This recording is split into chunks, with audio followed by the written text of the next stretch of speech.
welcome to the Jewish Week Online. We're here at the City Winery in New York City to check out Schmooze in IJPA 2011. This is an opportunity for artists to come together and to discuss their different aspirations and projects. In addition, there's a lunch which will have different types of kosher delicacies, 7 different courses from the best kosher restaurants. Let's take a closer look. So why do you schmooze? I was just telling my friend last night I'm a serial schmoozer. I love to schmooze. That's why I'm here at Schmooze today. You know, just talking about Israel America, my company of emerging Israeli and Jewish American artists. We have a huge show tomorrow night with Rami Kleinstein, which we're very, very excited about. But I do want to say that this year, this schmooze this year is just painted in so many colors. You know, there's David Rosa was talking, and he gave a very, I felt it was a very emotional speech about being a Jew and Israeli, and you know, even a person like him who's so famous and known worldwide. He was talking about the fact that somebody introduced him to some agent in Texas, and he said, "Oh, this is my friend David Rosa, and he's a great artist, very famous, blah blah blah, and he's from Israel." And the guy just walked away. The guy just turned around and walked away, and I started crying because it just reminded me of, you know, things that I've been through as an artist, and I guess it really just burst a bubble for me, because I guess as an artist I had this idea in my mind that when you get famous you're not going to be discriminated against, and there's not going to be anti-Semitism or some, you know, crazy idea about fame and fortune. But hearing David Rosa, a person that I admire so much, tell that story was just heartbreaking for me. I was crying all morning. I said, "My God, this schmooze is so emotional." And the whole, you know, Debbie Freeman passing away, and Neshama Karlibach was singing and reading a note that Moshe Rosenfeld wrote, and it's just been a roller coaster of emotions. So it's been schmoozing, but also, you know, a memorial service, and also talking about a lot of serious subjects. So yeah, that's what's going on. That's like a good schmooze, right? Yes. An emotional and good schmooze. Yes, it's been an emotional schmoozing session. Yeah. What's some of the things you're working on? I said you were working with Robbie Yes, yes. Some of the things I've been working on the past year, or just today? Today? No, you're involved in a lot of different artists that you either represent or are working with. Yes, so Israel America has been around since 2009, and you know, it's a non-profit, and we've been working on a lot of stuff. We've been working on off-Broadway theater, off-Broadway theater, comedy, music. We're now representing a number of up-and-coming bands, the Groggers, the Israel America House Band, Hanging Cupcakes, Sherelle, Noah and the Maccabees. I had a one-woman show called The Emancipation of the Sassy Jewish Woman that was off-Broadway and won an award for Best Solo Debut. We produced another show, A Daughter of Israel, that was off-Broadway, and another show, Sabra, that you know about. We've been doing a lot of stuff. I'm very, very excited. And this is the epitome of actually creating something from nothing. Yes, creating something from nothing with barely any funding. You know, we just have like independent funders and just people getting together to promote a cause, which is, you know, Israeli and Jewish American art and our love of Israel and Judaism.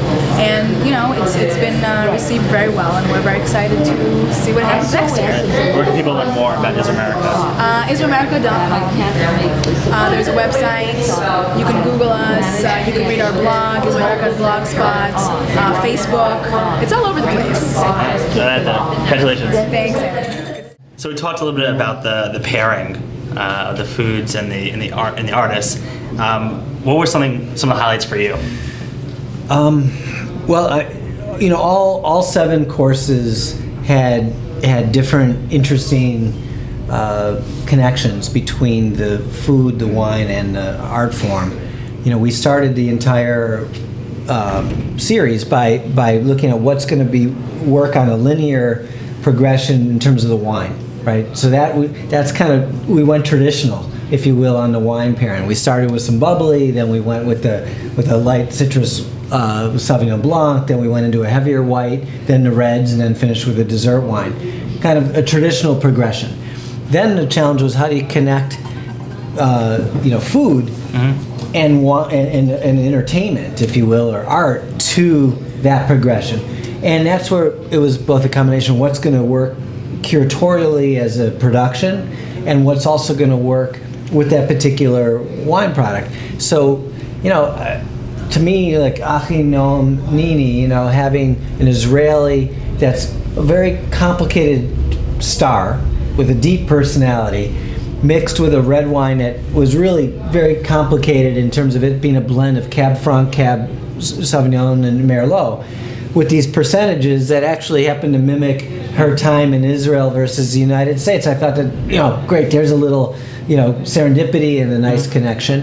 And then to find something in her background, which is her Yemenite personality, and connect that with Yemenite-based, you know, mushrooms and food and lentil. You know, it was a cool pairing, and that's what we're trying to do. And we really did that across the way. The final, you know, course we did, the film Boudras, you know, it was a very heavy issue. There's a million opinions about, you know, what to do in Israel in terms of the Israeli-Palestinian question.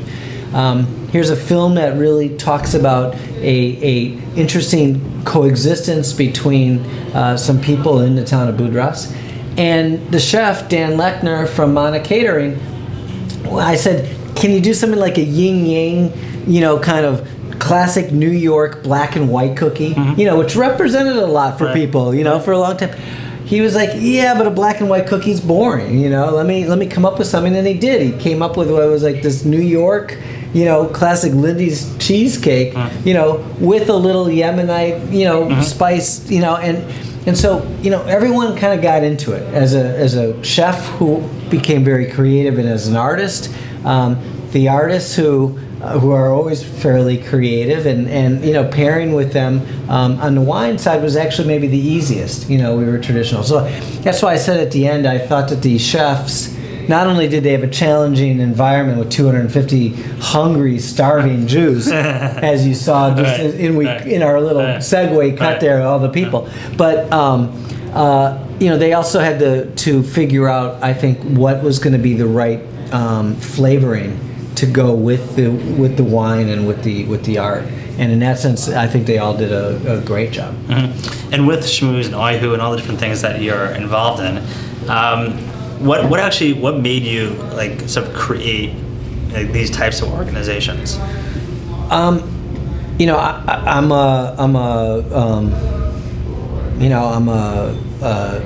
a Jew boy from the Midwest, who I think like all people, regardless of, you know, religion, always, you know, are challenged by what's going on in the world.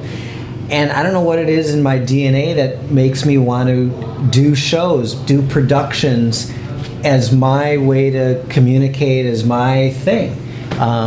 So, you know, just having a regular restaurant and serving people, to me, is boring. And actually just having a regular club and putting on music is actually boring. A little more interesting perhaps than a restaurant on one hand, but, you know, so from the creative production standpoint, to be able to really look at, well, what do I like? What things in the world are challenging me? You know, what do I want to provide for my family in terms of in entertainment or in terms of content? And I see religion on some level, literature, all this is kind of content to feed the soul. And we only have, you know, 18 hours in a day that we don't sleep. Maybe it's 19 hours, 16, depending. We got to work a little bit. And if you can combine what you do in life with work and your passion of what you're interested in and want to study and examine, well, that to me is I feel very lucky to be able to do that. So, I mean, on some level, the conference inception 5 years ago was, you know, I think myself as well as a bunch of my peers are very interested in what do we do to connect to grow our industry of the Jewish cultural world. And, you know, the JCCs have a little bit of an organization, the Hillels have their organization, the Synagogue Reform, you know, 4 or 5 different variations, but nobody gets everybody together, and let alone from around the world. You know, the diaspora sent Jewish music to places all over the globe, and tie into common needs of kind of the presenters which is a very powerful thing when you tie in these things that actually cross over the religious divisions within Judaism and the different organizational divisions, and it's really about presenting Jewish culture. People want to just talk about what, you know, their history and their art, and there's a million variations of what that is, but that there's a commonality of people who want to present it as a way to have people feel Jewish in a different way, and so it's different in synagogue, and it's different than going to the JCC and in the sauna naked with a bunch of other circumcised men and going, I'm at this concert or I'm at this performance, and I know a lot of people here are coming from the same place. And so that's a powerful thing. So on some level, it's very selfish. And, I could go on, and a lot of the different things I do, I feel it's all very selfish. It's all about, what am I interested in right now? Mm-hmm. And the connections, but it's at least from what I've seen in attending the Schmooze last year, I know and seeing the lunch today, you have so many different people, so many different Jews. You have secular, religious, all sitting at the same table, talking Jewish, and I think that's something very rare. Yeah. And it's special, especially in these times when there's so many things out there that people disagree about, but the arts, food is something that people can come together and learn from each other. I said in my opening remarks this morning, the tragedy that happened this weekend, with a crazy, assassin, and New Year's Eve with the bombing in Alexandria at Mass. I think those of us from a tribe, in particular those of us, who feel a need, like myself, to present the higher side of civilization and humanity, the opportunity to do that only kind of increases when you have all this kind of horrible stuff that happens, the tragedy. Leonard Bernstein's classic quote of, our response as an artist to terror is to make more music, more beautiful music. And on some level, as a producer, which is what the conference is supporting, hundreds of producers and venues that put on Jewish music, on some level, that's our inspiration. It's like, all this horrible stuff that happens, well, what can we do to make the world a better place? And it's not just a philanthropic tikkun olam. This is what we do. We put on a show. And if we can put on a show that can positively affect people or make a young person feel more connected to their Judaism, well, that's all good. Okay. Well, thanks so much for your time.